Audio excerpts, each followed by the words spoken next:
All right, welcome back, everybody, to another episode of the Thrive After Sports podcast. If you're listening on the Power of Story, thank you for tuning in there as well. I'm back with another great episode. I'm excited to have this guest on today. We were connected about a month or so ago, and it's funny because over the past few weeks, we've had like 3 or 4 people trying to introduce us, like, hey, you two need to connect. And I'm like, we're already connected. We're already on it. So that just goes to show you how parallel our missions are. And I'm excited to be here today with Dr. Daniel Zimet, the lead investigator of the athlete transition study. And we're going to take a deep dive today into exactly what that is. But Dr. Zimet, thank you for being here today. Appreciate you spending some time.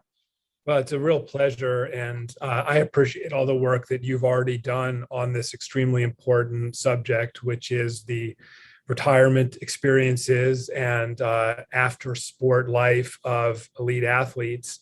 And it's just a real pleasure to be able to meet with you finally. Thank you for allowing me to come on your program. Yes, sir. It's my pleasure. And why don't we just give listeners a little bit of a background before we get into the study? Can you just tell us a little bit about your career and kind of everything leading up to this point for you even becoming the lead investigator on this athlete transition study? Yeah, absolutely. So I'm a licensed psychologist. I do a lot of work with adolescents, young adults, sports, relationships, counseling. That's a majority of what I do. I'm also a CMPC or sports psychologist. So I do a fair amount of work with athletes and teams. I have a private practice in Columbia, Maryland. I'm an athlete myself, sort of travel soccer player, skateboarder, all sport guy when I was younger. Never played anything collegiately, but I've competed on the professional tour as a handball player. And I have 33 national titles in handball. So I continue to compete in that. And I just have a deep respect for the lives of athletes, having worked with them for about 20 years. The project came together mostly because of the passion of the athletes who I work with, the real compassion I feel for them in the transition process, which is very difficult for many. And a number of my colleagues volunteered their time to join me in creating the research project to help address a need that has really, in my opinion, not received the attention that it deserves, which is the overarching experiences of what the transition out of elite sport is like for athletes, how they manage to get through it, and then what life looks like afterwards. In my opinion, many of them thrive, but it's a difficult experience getting there. Many are unprepared for it. So all of us got together and said, this is something that really needs and deserves to be done. And we've put 3 years into it, and we're really hoping to keep some momentum going. Yeah, that's awesome. And I appreciate you giving a little background on yourself and also what led up to the study. And one of the things you touched on, just the fact that not a lot of attention has been put on athlete transition over the years.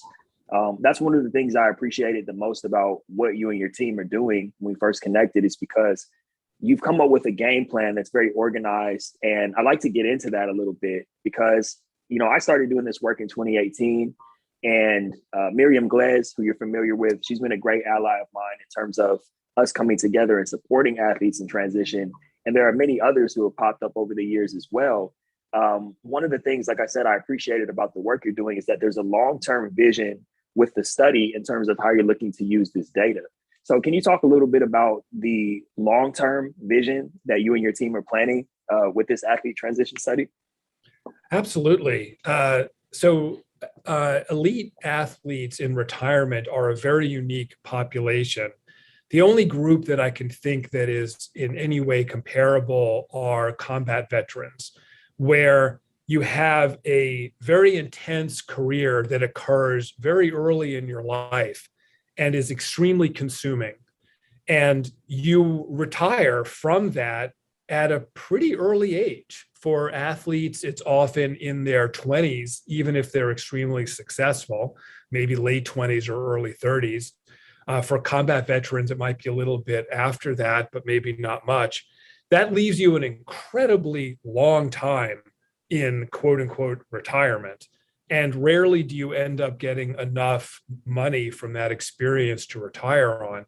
And even if you do, what kind of meaning are you going to make for the rest of your life?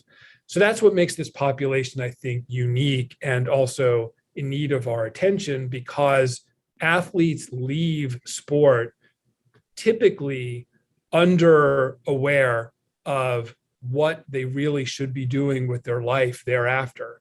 There's been very little conversation, preparation, or training that occurs. In fact, I found many athletes are dissuaded from preparing themselves for life after sport. And they just vanish off of the other end of the conveyor belt.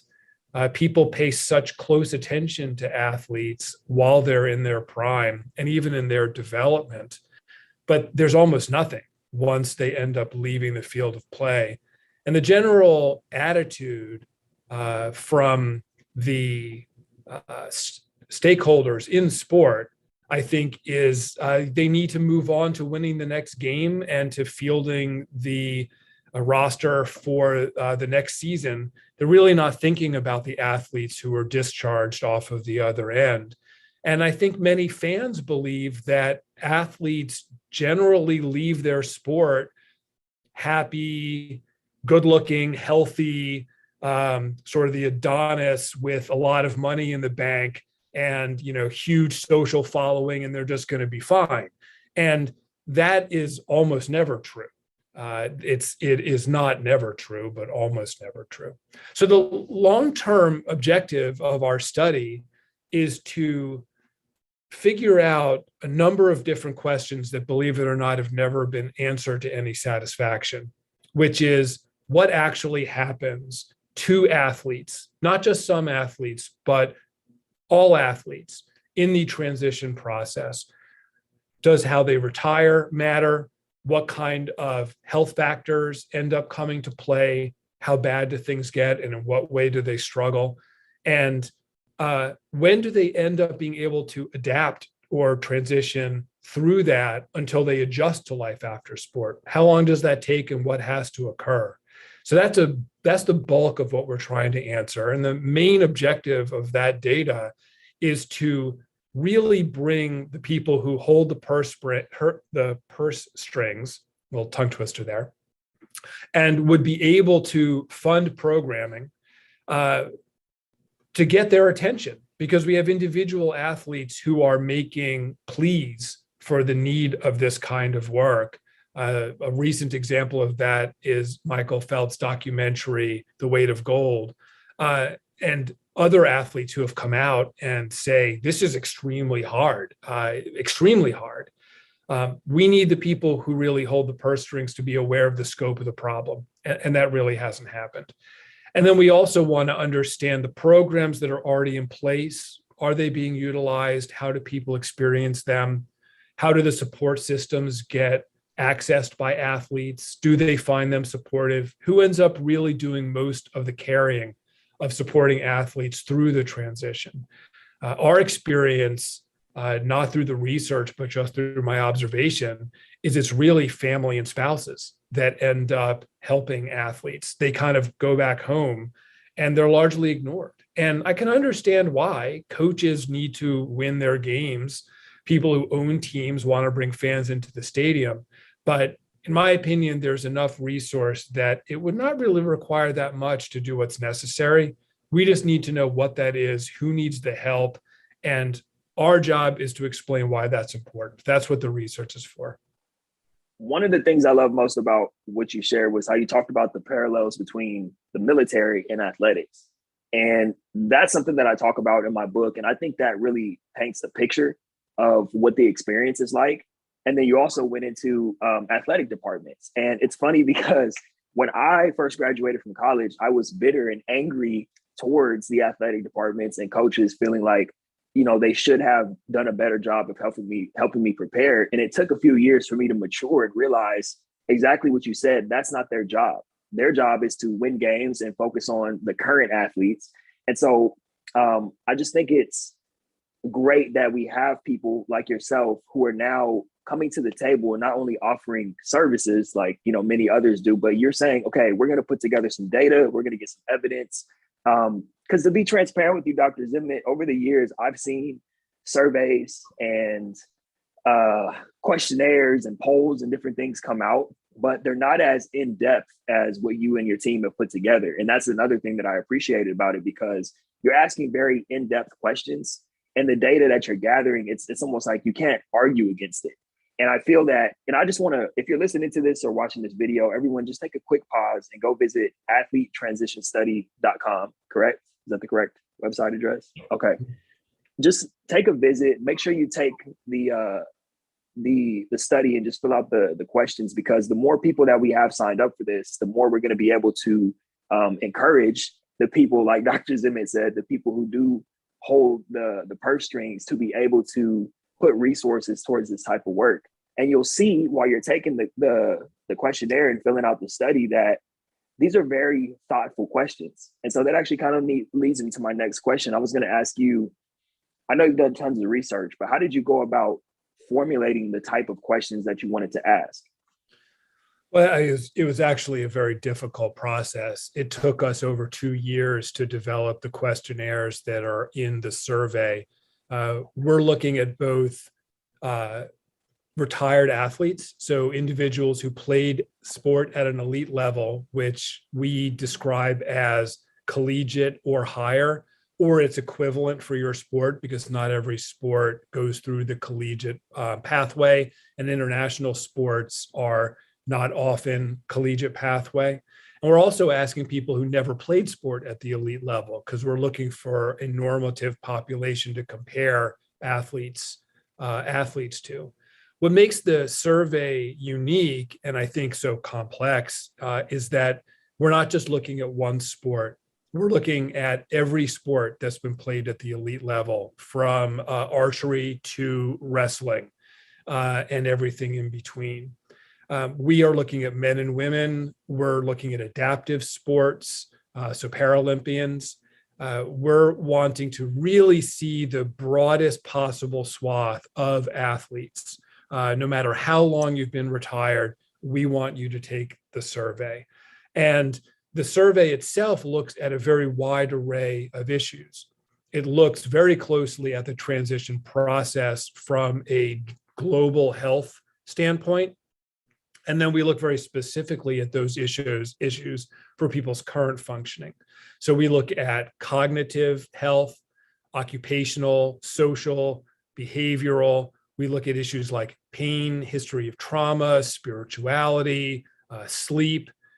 We want to know about people's mental health, their emotional intelligence. We want to hear about how people thrive. So there's positive psychology questions in there. And we want to understand about the systems that people either participated or did not participate in supporting their transition out of sport, whether they got mental health services. We want to know about their background. We are looking at a very wide array of issues. Part of why this hasn't really been done before is because of the advantages we have with modern survey techniques. There's a lot of logic embedded in these questionnaires. So it allows people to bypass or skip questions that are not directly relevant to their experience. And that's how we can ask upwards of 300 questions, but have it only take about 23 minutes for people to do the sport questionnaire, because you only get a fraction of those questions. You only get the ones that are relevant to you. And I really want people to take away from this 2 things as you're looking at the survey and filling out the survey. First of all, you're going to be able to better understand yourself and your own experience. I know because of the depth of the questions I did, that was my experience. And it was, I can imagine if I had taken it, if the survey was around when I was first really struggling through the transition, how impactful it would have been for me just to be like, oh, okay, so I'm not crazy. Like, someone understands this experience, and it's not just something, it's not a Taj thing that I'm experiencing. This is across the board with any athlete from any background. And then the other part of it that I want people to take away is that by taking the survey, like we briefly touched on earlier, you are literally helping raise awareness and providing more data to be able to prevent future athletes from going through this, and also helping yourself in the process. So, it covers many different areas. Like you said, Dr. Zimet, that's why it's so in depth. You thought about a full scope of what an athlete experiences from A to Z, which I think is why the questions are so impactful.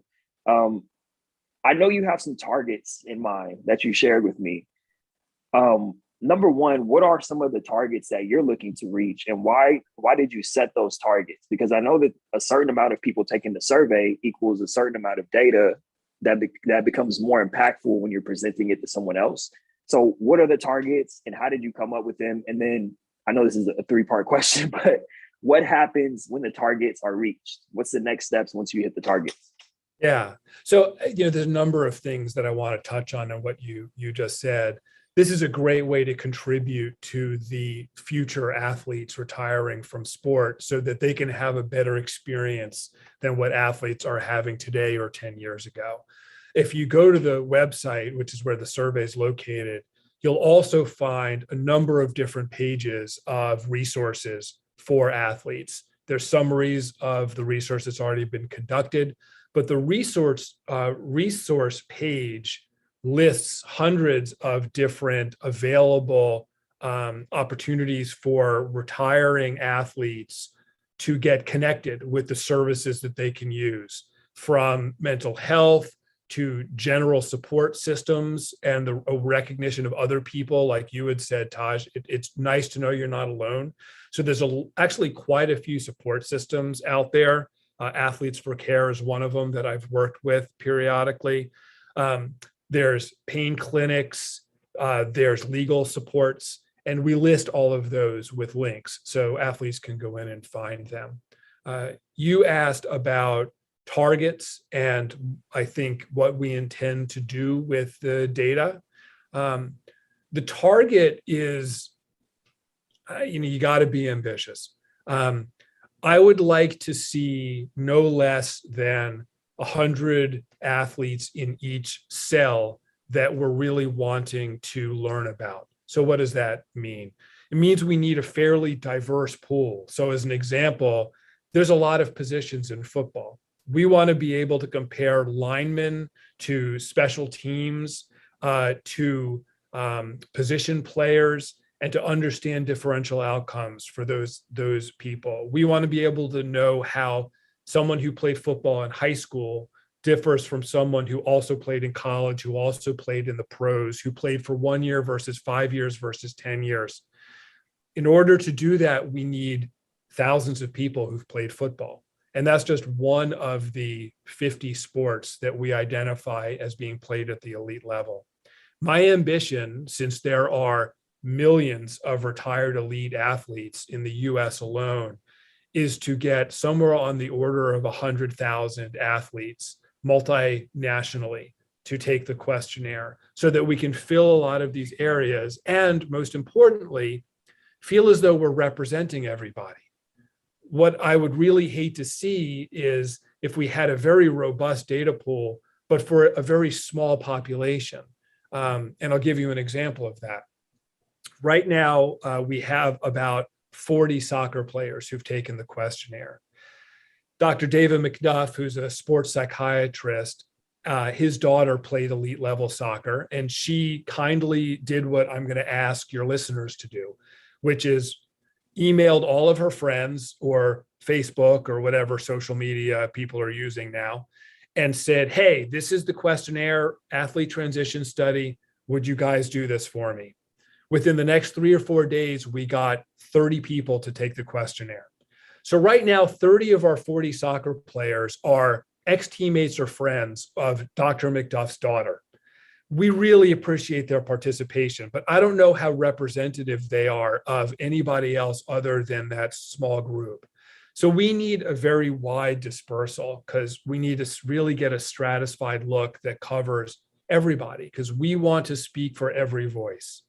So my ambitions are actually very big. I'm hoping for 100,000 plus participants of the questionnaire. And honestly, all of the people who are invested in this are volunteers. No one is making any money. There's no grant money. We haven't been asked to do this by any organization. These are just applied sports psychologists and athletes who participated, particularly Corey Boatman from Syracuse, in educating us about the athlete experience. All of us have volunteered to put this together. Our only investment is in the athletes themselves. And we're not on a timeline. It's not like our grant money runs out in 1 year. we're going to do this as long as we have to get the data that we need. Yeah, I love the ambitious goals. I mean, I think that's the only way to get anything done. I love the goal of 100,000. And once again, we just want to encourage everybody to go to athletetransitionstudy.com right now and take the quiz, take the survey, and not only take the survey, but send it out and share it out with people. Another thing too, while you guys are on the website, remember what Dr. Zimet said, this is a hub too. It's not just a place you go to take a survey. There are resources on there. There are stories of other athletes. I know I'm lagging a little bit, but I need to make sure I get you my info. And so I can be listed on there as a resource as well. So who knows, by the time you guys listen to this, I may be up on the website also. But I want to go back to kind of just the target, just so we can encourage everyone why this is important. So let's just say you hit your goal of 100,000, and what happens next? What are the next steps once you hit your goal? Who are you looking? I know you briefly touched on it, but I want to just really paint the picture for people how important this really is. So, sorry, go ahead.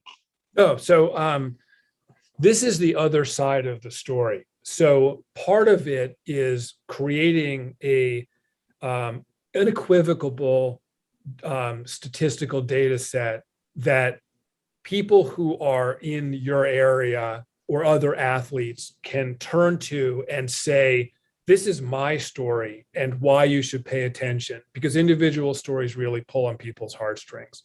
But then they'll also have science to be able to talk about the scope of the problem and why it's not just, and this is a cynical view that I will occasionally hear from people who are heavily invested in the status quo. They will say, that's great that we have a few athletes who have had this problem. I'm really sorry to hear that. They are the exception. They're not the rule. So there's a few athletes that have struggled, but do we really know what the scope of the problem is? And unfortunately, the answer to that right now is no. So you'll be able to really speak to the breadth. And the way that we plan on leveraging the data is to, for instance, do podcasts like this, provide access to data for people who are involved in research. We will do that research as well. We will publish research articles. We will talk to media outlets. We will speak to anyone with ears to listen about what our findings look like. I intend to reach out to the governing bodies of sports who we get a large enough response from and share with them what we learn. We'll be able to put together something of a template of data. And so I'll be able to send that information to the governing body for badminton and share with them how people who what the retirement experience and outcomes with our data look like for badminton and what their athletes are saying, how their athletes compare to other sports, how they compare to people who didn't play sports, what kind of support systems were utilized, all the things that I discussed. And they can hopefully talk with us about how to utilize that information to do a better job. For many of these things, it's not necessarily about spending a lot of money. It's having knowledge that is provided in a targeted way to the athletes who you know are potentially going to have issues, accessing them early and knowing what information they need in order to help bridge that gap between leaving your sport and being adjusted to life thereafter. So we intend on providing that data to each individual sport and their governing bodies. And hopefully in the process, we'll get the attention of larger media sources. And hopefully you'll get to watch me on Oprah or hear me on NPR one day. That's right. That's right. Hey, you're speaking it into existence. You know, some people might laugh at that as a joke, but I don't see why not. You know, I think the work is that important, and you're really putting the effort in. You and your team are putting the effort in to make it happen. So, Dr. Zimet, we could easily keep this conversation going. I want to make sure I'm being respectful of your time. Of course, I want to point people in the direction of how they can go take the survey and how they can connect with you or reach out if they have questions or if they want to get you on their podcast. But before we do that, isn't anything that we haven't covered yet? Anything you think is important for people to know about the study or just in general? Anything that you want to share right now before we start winding down a little bit? Well, I think that people who are likely to listen to you already share our passion and understanding of the need. So I don't know that I need to say anything more about that, because I think anyone who has been involved in sports knows athletes who have gone through a very difficult transition. So having that awareness, I'm going to implore you to put that into action. I know that I care very deeply about many issues that I don't translate into action. I want rhinos to live forever, but I can't remember if I donated money to the National Wildlife Foundation. And so the survey takes 23 minutes on average. That's what I'm asking you to do. And it's just invaluable, your participation in it. Each one of your surveys helps. And if you do that and you still feel passionate about doing more, feel welcome to reach out to me. Taj, I'm sure you'll make my information available. I'm the link on the website, the email link. Network me with anyone who you think has a platform where they can reach out to athletes. I have the ambition that in the next 2 years, every retired athlete in the world will have heard about this study at least once, hopefully more like 2 or 3 times. And I think that's the only way that we make this happen. So your sharing is the way that you can help future athletes in retirement and give back, because I think anyone who really loved their sport wants to see it thrive. And that also includes seeing the success of the athletes who really commit so much to our entertainment and to the life of sport. We want to take care of people throughout the entire developmental chain, not just when they're on television. Wow. Well, folks, you heard it here. Listeners of the show, I don't ask you guys for anything. I never try to hit you up to sell anything to you. Like Dr. Zimet said, the survey takes 23 minutes to take. This episode that you've been listening to is longer than 23 minutes. So go take the survey, share it out, reach out to Dr. Zimet. Like you said, if you think there's any other podcasts or people that you should connect with, he's a master connector. Like I said, we've had 5 people try to introduce us to each other after we've already been introduced. So just spread the message. Like we said, this is something that's very important to me. Obviously, I've been committed to this work since 2018. And to see a study like this with, very in-depth data, I think it's a beautiful thing to see it taking shape. And I know that the impact that this has the potential to have. But like Dr. Zimet said, it's only potential if we don't take action and start executing on it. So, and we're on social media. So you'll find athletetransitionstudy.com is the website, but we're also on Instagram. Twitter is Athlete Study. So connect with us. We have marketing materials that are available on the website.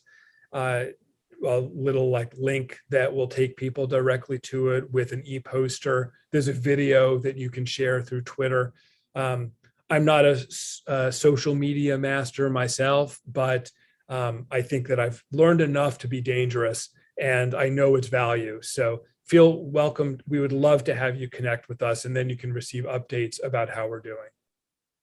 Awesome. Hey, well, thank you for your time today, Dr. Zimet. Like I said, I've been looking forward to this, and I appreciate you coming on and sharing. I know people are going to get a lot out of this, and more importantly, I know that people are going to take action and actually spread the message and take the survey.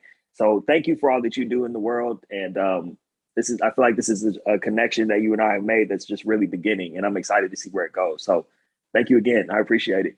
Well, thank you, Taj. It's been a pleasure talking to you. Awesome. All right, everybody. This has been another great episode of the Thrive After Sports podcast, as well as The Power of Story with Dr. Daniel Zimet. Go to athletetransitionstudy.com.